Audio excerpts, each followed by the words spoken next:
Our clip channel is at 850 subs right now. We're pushing for 1,000 to start 2023. Feel free to subscribe. Craig, out of curiosity, do you feel that with the addition of our show, the addition of Kiermaier, the addition of Bassett, that this front office is a little bit more focused on pitching and defense? Do you think that is a turn that this organization is trying to focus more on? We've been hearing Ross Atkins talk for about, we're going on almost like 2 years now of talking about that run prevention. And you mentioned that's not what Mhm. a lot of fan base wants to hear. That's not what's sexy and enjoyable, things like that. But if that's what's going to help you win a World Series, those are the memories that are going to out trump anything and anything going out there. And again, I'm just going to go back to that. We're all still having nightmares of that 10-9 loss to Seattle.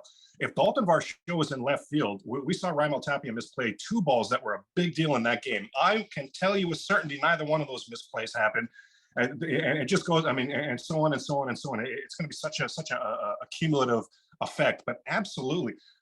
The writing's been on the wall when Shapiro and Atkins talk about run prevention. And then further to that, who did they handpick to be the new bench coach? Donnie Baseball, Don Mattingly. Don Mattingly's walking in the door, and he's not going to be, he doesn't have a sense of humor for these little reindeer games of how poorly the Blue Jays play fundamental baseball. He's walked in the door to clean that up. He's walked in the door to help take away those free runs from extra teams and help with the hitting for all the manufactured runs that the Blue Jays leave because they're such a home run or bust team. So I don't think there's any doubt about it. Run prevent. Look at who's walked in the door in the last year. All of a sudden, we woke up one morning and Matt Chapman was a Toronto Blue Jay. That's run prevention. At the trade deadline, Whit Merrifield, that's run prevention. Now this trade here for Varsho, that's run prevention. That's the name of the game right now for the Toronto Blue Jays. Greg, I want you to bring up. mentioned Sorry, go ahead, Adam. just because you mentioned Matt Chapman. Matt Chapman's a free agent at the end of this year.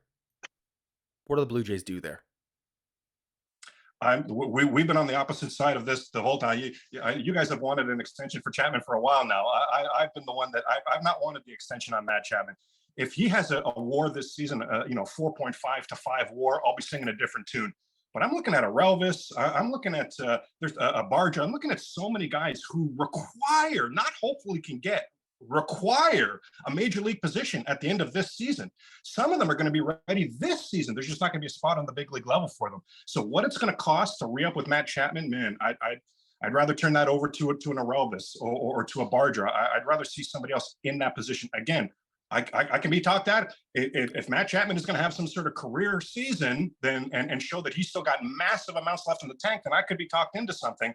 But right here, right now, I'm in the minority. I don't want the extension for Chapman. No, if we do go into 2024 and the infield looks like Vladdy, Espinal, Bichette, and then either Barger or Martinez as our everyday third baseman, what kind of a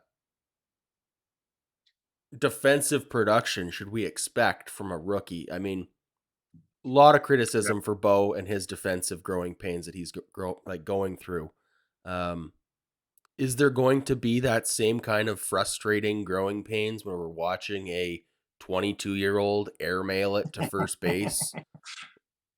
And is that fair? Like, I think it's a great point. Because when I'm looking at the Gabriel Moreno trade, it's funny. The day of the trade, Scott and I spent an hour talking, and I had talked myself into keeping Gabriel Moreno, like as my personal preference. I'm like, okay, yeah, Gabriel Moreno in terms of like the farm system and sustaining the competitive window, there's value there. And then as soon as he was traded, I had to talk myself out of, all right, this is why it's a good thing we got rid of him. And the reason I come to is catching takes a long time to learn. And with the win now mentality, this is a win now move for Dalton Varsho.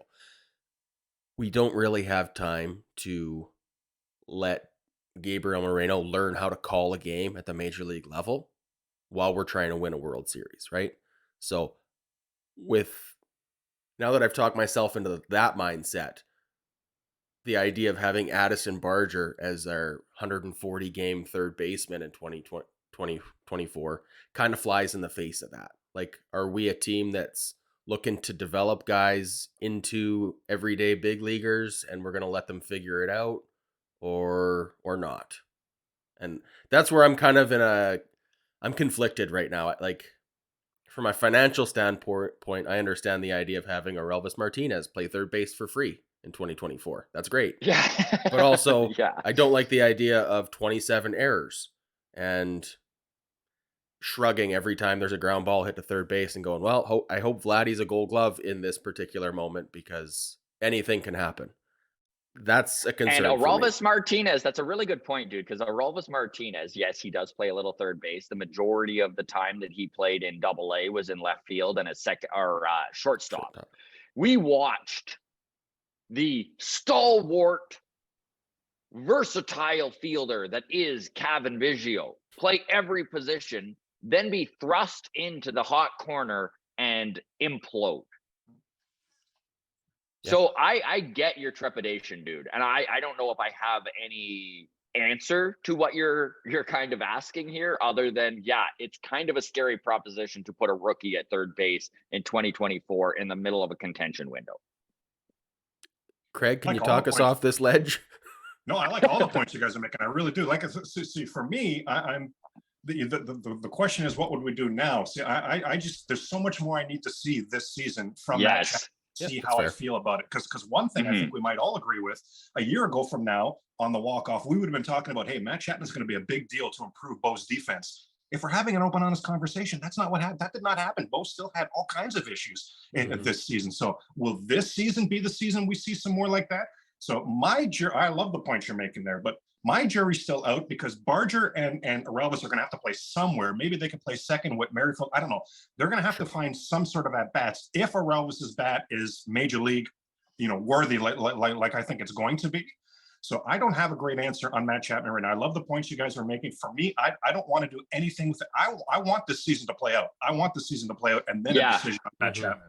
Well, that's definitely an option. We do not need to rush an extension for Matt Chapman, and even if we have to compete on the free agent market to re-sign him. So, And I do get the feeling, Craig, that this front office is kind of in the same boat. I think we would have already seen an extension to Matt Chapman if that was something that was going to happen prior to the start of this season. And I could be out to lunch. We'll see what happens.